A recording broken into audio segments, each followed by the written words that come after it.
На термин даден од судија на претходна постапка во петокот, денеска во кривичниот суд се јавија 6 темина пратеници од ВМРО ДПМН, опфатени со предлогот на обвинителството за организиран криминал, дека треба да им биде определен притвор поради настаните во собранието од 27 април. Но пред да дојдат пратениците кои останаа без имунитет, пред кривичен се собраа неколкумина нивни сопартици да им изразат поддршка.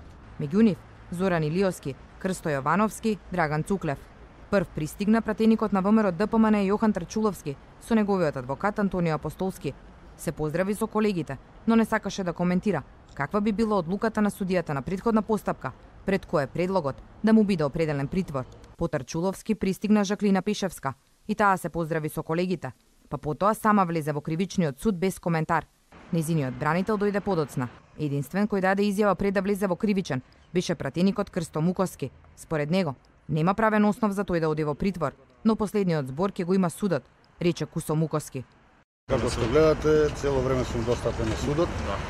Правно гледано, ние мислиме дека нема аргументи за притвор, меѓутоа судот нека одлучи, веруваме во него. Љубен Арнаудов беше во присуство на неговиот адвокат. Пред да влезе во кривичниот суд му придоа сопартиците, кои му стегнаа рака и го прегрнаа во знак на поддршка. Последен влезе Сашо Василевски. Не застана за изјава, само во од, рече медиумите да го почекаат исходот од распитот. Фала ви за поддршката. Да, не се плашите. Какви очекувања имате од судијата на претходот? Ќе дозволите. Ќе ги почитувате Пријатен ден на судот. Ќе признаете ли вината? Во судот се јави и Љупчо Димовски, кој претходно изјави дека не добил покана на првиот повик пред една недела. Колегите пратеници и поддржувачи на ВМРО ДПМН си заминаа откако нивните сопартици влегоа во судот. Додека траеше распитот и непосредно пред соопштување на одлуката околу кривичниот суд се собра уште неколкумина поддржувачи, но и членови на семејствата на пратениците.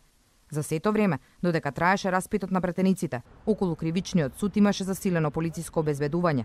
Неколку полициски комбиња цело време беа паркирани зад судот, чекајќи ги одлуките на судиите.